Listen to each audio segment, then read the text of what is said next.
First up from Robert Clark on today's live Q&A, Cowboys' biggest need is a starting quarterback under contract. I approve of this message from Robert Clark. Dak is franchise tagged. He hasn't signed it because there's no reason for him to sign it. I think that's fair. I think the biggest overall need for the Cowboys is getting the Dak deal done. So, Robert, I like where your head's at on that one. From Jay Cochran, which will be better this year, our running game or our passing game?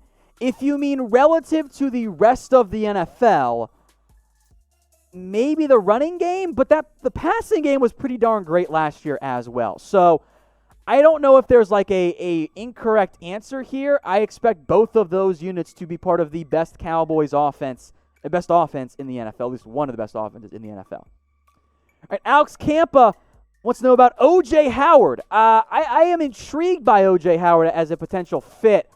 I don't know if the Bucs really want to move on from him. I think they want to utilize 2 tight end sets with Gronk and with Howard because Gronk's going to be probably a rotational player for the most part for them. So I would have interest. I just don't know what the cost would be. If I can get him for a day 3 pick, yeah, sign me up. I'm in. From Josiah, I'm going to pronounce it as Mondragon because that sounds cooler. I'm sure it's not how it's pronounced, but Mondragon's an awesome last name. Can we cut Tyrone Crawford and go get Griffen? You can. I think the Cowboys value Tyrone Crawford a lot more than a lot of us watching do, than a lot of the fans do. I think for Dallas, they like Crawford as a run stopper, an edge setter, and being able to kick inside on passing downs. I would prefer Griffen of the two in the end, but I'm not convinced the Cowboys are going to choose to go that route. Now, coming up on the Cowboys Report channel, we're going to do a whole bunch of more videos. We're going to do some cut trade candidates, and we'll do a 53/55-man roster projection. So which video do you want next? Type A for players who could be cut or traded, or type B for a roster projection. I am very curious to see which one wins. I'll make this a community poll vote too. Whichever one wins, we will do next in terms of our non-rumors and mailbag video. So get your votes in, put it in the comments, A for cut or trade, or B for roster projection. From Mitchell Renz has luscious honkers. I chose just to read it. Maybe Dalton trade for a second or third rounder. Absolutely not. There's zero chance that happens, guys, because the Bengals couldn't get anything for Andy Dalton back in a trade. Now, his contract is better now, but he could have redone his deal. No one's going to – it's not like Madden where you can sign somebody and then trade them away like the next – in the offseason. It's just not going to happen. From Corey Firm, what do you think about snagging Akram Wadley as an extra? Love him personally. I mean, you can if you want. There's nothing wrong with pretty much any signing right now in the NFL because they're going to be non-guaranteed deals, but he's not going to make the team. Akram Wadley's not that good. I remember having some major debates last year on our main channel because people liked Wadley quite a bit. I'm like, guys, he's not that good. Like, he's a fine, depth option, but he at best would probably be like your number 4, number 5 back. At that point, what's the point? From Caleb Sellers, if anything were to happen to Dak as far as injuries, are we confident that Dalton can take us all the way? There isn't a single backup quarterback in the NFL that you should feel confident about being able to take you all the way. That's just not how it works. I'm looking for a backup that if something does happen to Dak in the middle of the year, can I win, let's say he misses 5 games, can I win 2 or 3 of them? I think that is a fair confidence meter for Andy Dalton. But to think he's going to lead to the Super Bowl, that's asking for way too much.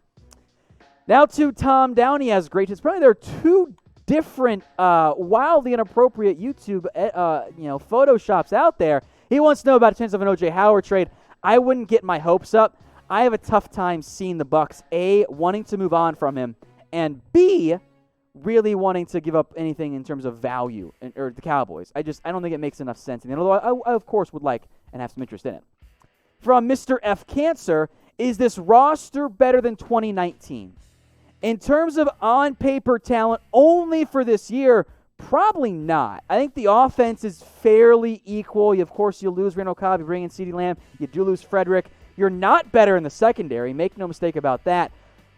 But on-paper talent didn't equate to the proper number of wins last year. The hope is that the young guys show growth as the year goes on, and I think most importantly, the coaching staff finds a way to maximize this roster a lot more than Jason Garrett and co. did last year.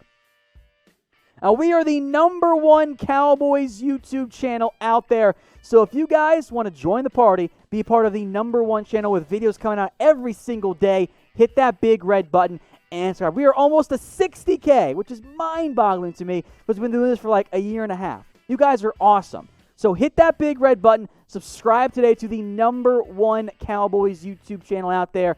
Season might be dying down in the offseason, but we're not going anywhere anytime soon. From Taha Ahmed, thoughts on trading for Atlanta's Damontae Kazee or Keanu Neal for safety? I would be intrigued.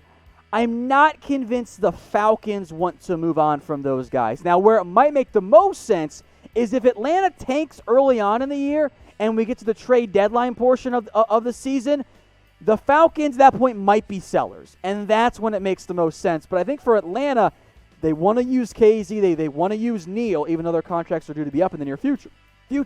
They're trying to win right now. I think they need those two guys to help you out. Next up, a lot of Super Chats today. You guys are the best. From Michael Fife, how many two-back sets will we see? I think you'll see more than what the Cowboys used last year, specifically with Pollard and Zeke. It might not be I formation, might not be split backs, but maybe you see more Tony Pollard lined up in the slot, or they come out in a two-back set with 3 receivers, and then they end up going empty in the formation. So I think you'll see some of it, but in the end, I don't really want to have Pollard on the field that much more than I want to have CeeDee Lamb on the field. Next up from Trey Brocker, who are your starting projections for left guard and center next year?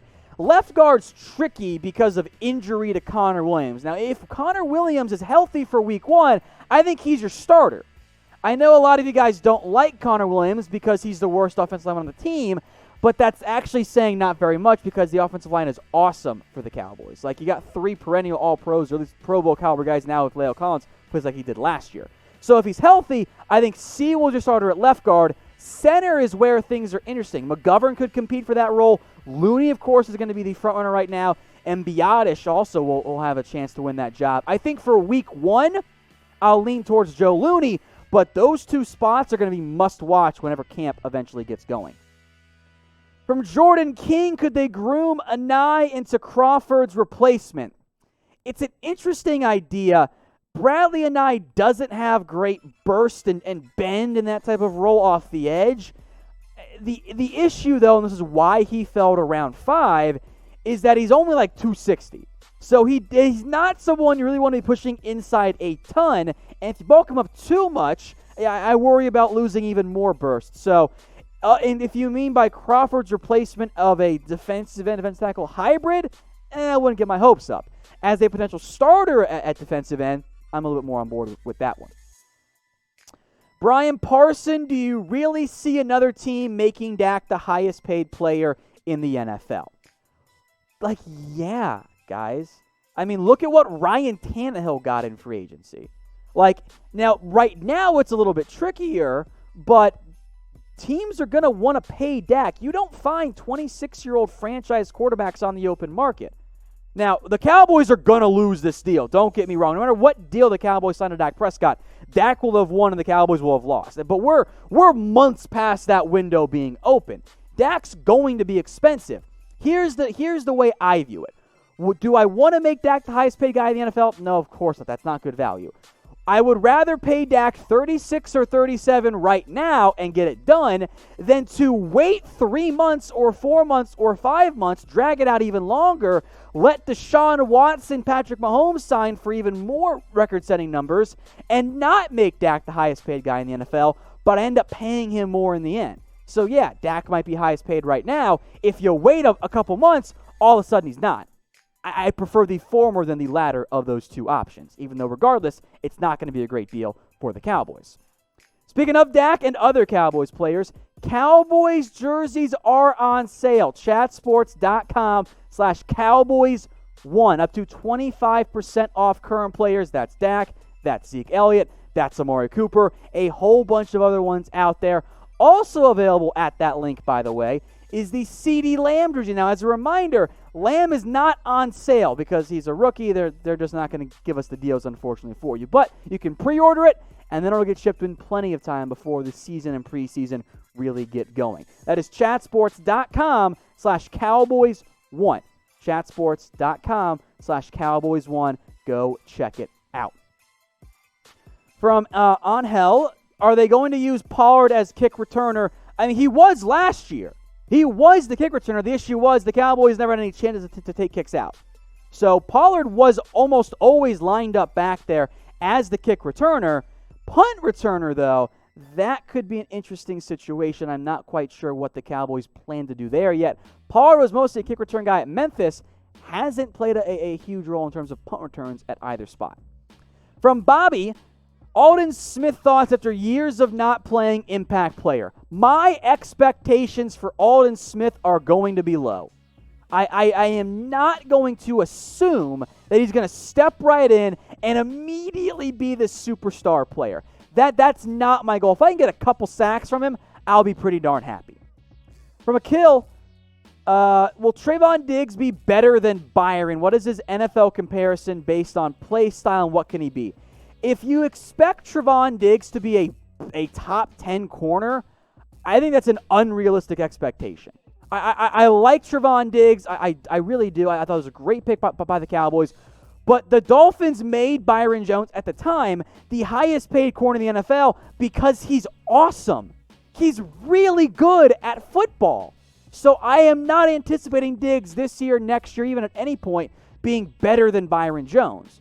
But can I get potential, starting cornerback value out of him, be it 1 or 2? That pick will have been a success. But I am not expecting him to come in and be better than a top 10 corner in the NFL. That's a lot to ask out of somebody. Now, in terms of his player comparison, looking for someone who's longer, has some good size. I do have some speed concerns with Trevon Diggs, which is okay. Not everyone is going to be a burner. That's why he fell to round 2. NFL teams agree with me. But he's got some ball skills. He is still pretty raw. I think you're hoping for maybe a number 2 corner. He's kind of built like Aqib Talib, but I don't think that's a realistic expectation for him either. From Jay Cochran just says, Jadeveon Clowney, the Cowboys haven't shown interest. So until that changes, even though I would pursue it, I think you could cut Crawford and try and bring in Clowney at that point. I would do that move because Clowney can kick inside too. I don't really foresee the Cowboys choosing to go about that route. So I do like the idea of Clowney. I'm just not sure it's really going to be a path that the Cowboys really end up pursuing. Question for you guys watching right now, because Dallas is going to reopen up the salons and the barbershops and all of that. Should I get a haircut? Y for yes, N for no. I am long overdue. It is super long. It's tough to tell on air. It hides it pretty well. But this front hair goes over my headset. It's never done that. It's curling in the back. I don't know what's going on, but I'm also kind of curious. Should I just grow it out? Maybe grow a mullet. Type Y for yes or type N for no. Hey Cowboys fans, thanks for watching the Cowboys Report. If you haven't already, click right here to subscribe to our channel for all the best Cowboys coverage on the internet. That's news, rumors, highlights, mailbags, film studies, and a whole lot more. And I'm making your lives a little bit easier as well with the next Cowboys Report video right here.